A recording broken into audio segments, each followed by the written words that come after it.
안녕하세요. 제가 어제 여야가 합심했으면 좋겠다고 했는데 간밤에 우리의 대통령이 계엄령을 선포하면서 여야가 한마음으로 뭉치는 계기를 마련해줬네요. 세상이 참 혼란스럽지만 오늘만큼은 저는 좀 밝고 희망차고 가벼운 주제를 다뤄보려고 하는데 여러분들 혹시 얼마 전에 개봉한 모아나2 보셨나요? 저는 모아나1을 재밌게 봐서 2도 보러 가려고 하는데 관객들 평도 나쁘지 않은 것 같습니다. 최근에 영화관에서 볼만한 영화가 별로 없었는데 그나마 요즘은 모아나2랑 위키드 이게 잘 되고 있는 것 같아요. 그래서 오늘은 디즈니를 중심으로 넷플릭스와 우리나라의 쿠팡플레이, 티빙 이렇게 아주 살짝 곁들여서 콘텐츠 산업을 살펴보려고 합니다. 오늘의 얘기를 시작하기 전에 앞으로도 어려운 경제금융을 쉽게 공부하고 싶으신 분들은 좋아요와 구독도 부탁드리고요. 그럼 바로 시작하겠습니다.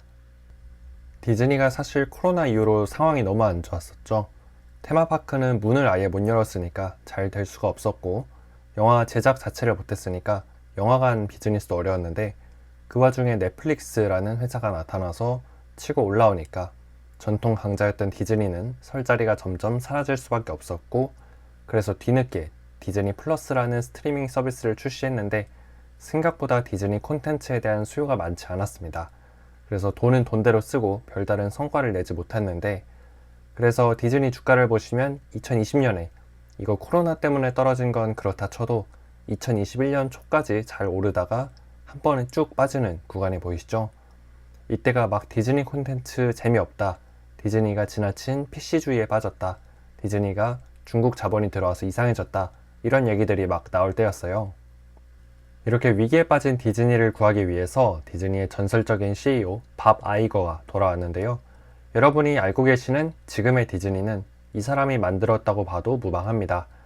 2005년부터 2020년까지 디즈니를 이끌다가 밥 체이팩이라는 후임한테 자리를 물려줬는데, 그 사람이 오고 나서 디즈니가 흔들리더니 결국 2022년 11월에 다시 밥 아이거가 CEO로 복귀한다고 밝혔습니다.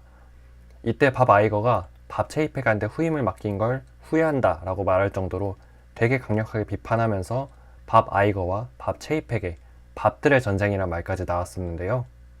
이 밥 아이거가 디즈니에 돌아와서 제일 먼저 했던 작업이 콘텐츠 경쟁력을 회복시키는 것이었어요. 양보다 질이 중요하다. 자기가 볼 때도 재미가 없으니까, 물론 디즈니 콘텐츠는 동화 같은 스토리에 감동적인 의미를 담아서 전달하는 것도 중요하지만 의미보다 중요한 건 재미다. 재미가 없으면 애초에 사람들이 봐주질 않는다. 그러니까 재미있는 콘텐츠를 만드는 게 우리 디즈니의 본질이다 하면서 이 콘텐츠 라인업을 재정비하기 시작했죠. 전 이 말을 들으면서 이승철 씨가 했던 말이 떠올랐었어요. 대중가수는 자기가 하고 싶은 노래보다 사람들이 듣고 싶은 노래를 해야 사랑받을 수 있다 라고 말했는데, 디즈니도 잠시 그 본분을 잊고 자기가 하고 싶은 영화만 만들었던 거죠. 그래서 디즈니도 밥 아이거의 주도하에 다시 사람들이 보고 싶어하는 콘텐츠를 만드는 작업에 돌입했는데요.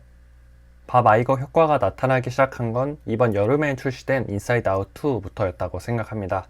워낙 1편이 많은 사람들한테 사랑받았기 때문에 2편도 어느 정도의 흥행은 예상됐었지만 1편을 뛰어넘는 2편이 나오는 게 사실 쉽지 않잖아요. 그런데 인사이드 아웃은 1편과 2편이 모두 흥행을 하면서 디즈니 스튜디오 중 하나인 이 픽사의 감성이 아직 죽지 않았다는 것을 재확인시켜준 작품이었죠.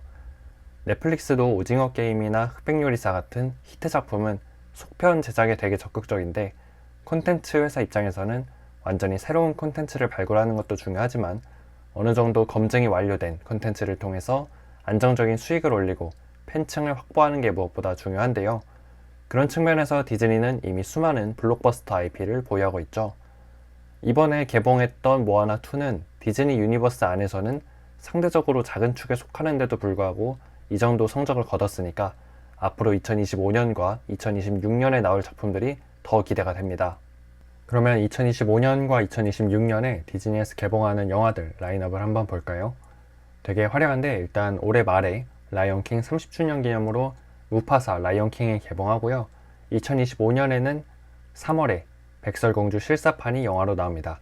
그리고 주토피아2, 이것도 원을 재밌게 보신 분들은 기대를 많이 하고 있고요. 픽사에서는 2025년에 엘리오라는 새로운 애니메이션이 출시되고 2026년에는 대망의 토이스토리 5가 나옵니다. 토이스토리 4에서 이미 팬층이 두텁다는 건 확인했기 때문에 대략 6년, 7년 만에 개봉하는 이 토이스토리 5도 잘 되지 않을까 싶고요. 아직 개봉일은 미정인데 인크레더블 3도 준비 중에 있다고 해요. 그리고 디즈니가 마블 스튜디오도 갖고 있는 거 아시죠? 여기에서는 2025년 2월에 캡틴 아메리카가 크리스 에반스에서 다른 배우로 바뀌어서 출시된다 하고요. 2025년 12월에는 20세기 스튜디오에서 아바타 3를 개봉한다 합니다. 제가 지금 말씀드린 라인업만 해도 대부분 누구나 한 번쯤은 들어보신 영화들일 거예요. 그러니까 밥 아이거는 일단 우리의 검증된 작품들로 위기를 극복하자, 디즈니가 죽지 않았다는 걸 세상에 보여주고 나서 그 다음에 새로운 콘텐츠를 만들어 보자, 이런 전략으로 나오고 있는 것 같습니다. 사실 이 라인업만 봐도 2025년과 2026년에 디즈니가 정말 기대가 되는데요. 그렇지만 영화만 잘 만든다고 회사의 실적이 좋아지는 건 또 아니잖아요. 디즈니에도 여러 사업이 있는데 디즈니가 이번 11월에 실적 발표를 하면서 가장 첫 페이지에서 강조했던 게 우리 스트리밍 사업부 흑자 전환했어요 라는 거였어요. 그만큼 디즈니가 이 스트리밍에 공을 들이고 있다는 뜻이고, 그동안 디즈니 플러스 볼 거 없다고 말을 많이 했지만 이제부터는 조금 기대를 해볼 수도 있지 않을까 싶은데, 우리나라에서도 디즈니 플러스가 무빙이 나왔을 때 한번 인기를 끌었다가 지금은 다시 주춤하고 있죠. 그런데 이번에 조명가게라는 작품이 새로 나온다고 해요. 그래서 넷플릭스가 워낙 강력하고 쿠팡플레이랑 티빙도 오리지널 콘텐츠를 내놓고 있지만 또 디즈니에서만 느낄 수 있는 감성이란 게 있으니까 이 밥 아이거가 어떻게 디즈니 플러스까지 살려낼지도 궁금하네요.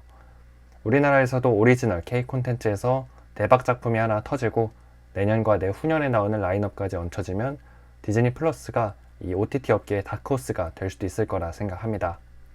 그리고 2021년에 밥 체이팩 CEO가 크게 드라이브를 걸었던 사업이 바로 메타버스였는데요. 메타버스 하면 콘텐츠 하면 디즈니인데 이런 스토리텔링 하면 우리 디즈니가 제일 잘할 수 있다 하면서 메타버스에 크게 투자했다가 대차게 말아먹었습니다. 결국에 작년 3월에 메타버스 사업에서 철수했는데요. 하지만 저는 개인적으로 메타버스 붐이 언젠가는 다시 한번 올 거라 생각해요. 메타버스란 이름이 그대로 쓰일지 아니면 XR 같은 좀 새로운 단어가 쓰일지 모르겠지만 그거랑 비스무리한 게 나올 거라 생각하는데요. 2026년에는 메타, 애플, 구글, 삼성 이런 데서 XR 글래스 같은 새로운 디바이스를 출시할 예정이니까 이때쯤에 다시 한번 메타버스 붐이 불지 않을까 그렇게 기대를 하고 있는 거고요. 물론 그때도 별거 없을 수도 있겠지만 온라인으로 봤던 이 디즈니 캐릭터를 테마파크에 와서 눈앞에서 생동감 있게 경험할 수 있게 하는 건 넷플릭스가 할 수 없고 디즈니만이 할 수 있는 경쟁력이지 않을까 싶고요. 다음으로 최근에 OTT 업계가 가장 눈독을 들이고 있는 영역이라면 스포츠라 할 수 있겠는데, 넷플릭스에서 얼마 전에 은퇴한 마이크 타이슨까지 불러내서 30살 어린 유튜버 복서랑 경기를 시키기도 했죠. 그리고 이번에는 크리스마스 시즌에 열리는 NFL 라이브 중계권을 따기도 했는데 이 금액이 정말 어마어마하답니다. 그리고 우리나라 OTT들도 쿠팡플레이가 K리그 중계권을 사고 티빙이 KBO 중계권을 사고 있죠. 그러면 왜 이렇게 OTT가 스포츠에 열광하나 생각을 해보면 스포츠는 일단 충성 고객이 많습니다. 특히 남자들은 스포츠에 반쯤 미쳐 있어서 돈 내고 볼 의향도 충분히 있는 콘텐츠인데, 이런 남성 고객들을 락인 시킬 수 있는 최고의 아이템이 바로 스포츠라 할 수 있고요. 제작비 측면에서도 스포츠는 따로 연출할 필요가 없기 때문에 이미 정형화된 포맷대로 송출만 해주면 되는 거라서 제작비가 크게 들어가지 않는 게 장점이라 할 수 있겠습니다. 또 스포츠는 최소한의 흥행이 보장되어 있어서 OTT 입장에서는 탐낼 수밖에 없는 콘텐츠겠죠. 디즈니에도 ESPN이라는 스포츠 채널이 있는데 미국의 4대 스포츠 중계권을 유일하게 모두 확보하고 있는 채널입니다. 한때 디즈니 상황이 많이 어려울 때 ESPN 사업부를 매각한다는 얘기까지 나왔었는데 요즘 얘기가 다시 쏙 들어간 걸 보면 이런 알짜 사업부를 매각하진 않을 것 같고 디즈니도 이런 OTT의 스포츠 붐에 올라타지 않을까 기대를 해볼 수 있겠습니다. 물론 이런 디즈니한테도 리스크가 있는데요. 2026년에 밥 아이거 CEO가 퇴임하기로 이미 결정되어 있다는 겁니다. 물론 그때 가서 상황이 또 달라질 수도 있겠지만 일단 2026년 초에 새로운 CEO를 선임하고 밥 아이거는 2026년까지 디즈니에 남아있겠다고 했는데요. 이미 2021년에 밥 아이거가 떠나면서 그의 존재감이 얼마나 컸는지 경험했기 때문에 이런 매니지먼트 리스크가 가장 우려되는 사안이라 할 수 있겠습니다. 그래서 오늘은 2026년에 디즈니가 기대되는 이유로 5가지를 꼽아봤는데요. 돌아온 밥 아이거 CEO의 주도하에 작품 경쟁력이 회복되고 있고 흥행이 보장된 블록버스터 속편들이 줄줄이 개봉하고 스트리밍 사업인 디즈니 플러스도 흑자 전환했고 테마파크의 메타버스라는 테마가 다시 한번 얹어질 수도 있고 ESPN이 있어서 스포츠 사업도 기대된다. 이렇게 요약해 볼 수 있겠는데요. 아마 내년부터 변화가 나타나기 시작해서 2026년 정도부터는 시장에서도 디즈니의 변화에 많이 주목할 가능성이 높을 텐데 만약 투자자라면 보다 발빠르게 대응해야겠죠. 그런 측면에서 저는 내년부터 디즈니에 많은 관심을 갖고 지켜보려고 합니다. 저는 개인적으로 이 콘텐츠 사업이라는 게 야구랑 되게 비슷하다 생각해요.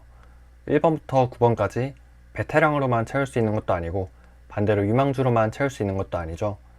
그리고 모든 선수가 육각형 선수일 수도 없고요. 그래서 각자마다 확실한 역할이 필요할 텐데요. 무슨 말이냐면 이미 검증된 IP를 갖추고 있는 작품은 속편을 내면서 굿즈도 팔고 팬층도 강화하면서 그 수익을 기반으로 완전히 새로운 콘텐츠를 발굴해서 이 전체 유니버스에 새로운 자극을 주는 것이 필요하단 말이죠.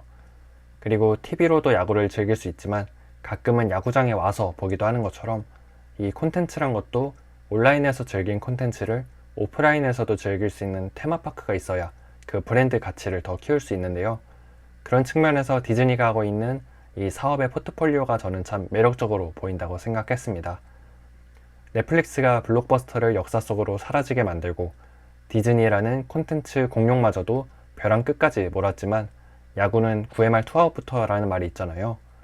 그래서 올해부터 디즈니의 본격적인 반격이 시작된 게 아닐까 싶은데 앞으로 디즈니와 넷플릭스 그리고 OTT 업계가 어떻게 될 것 같은지 여러분의 생각도 댓글로 많이 남겨주시고요. 오늘의 영상은 이것으로 마치도록 하겠습니다. 그리고 앞으로도 어려운 경제 금융을 쉽게 공부하고 싶으시면 가시기 전에 구독과 좋아요도 한 번씩 부탁드리겠습니다. 감사합니다.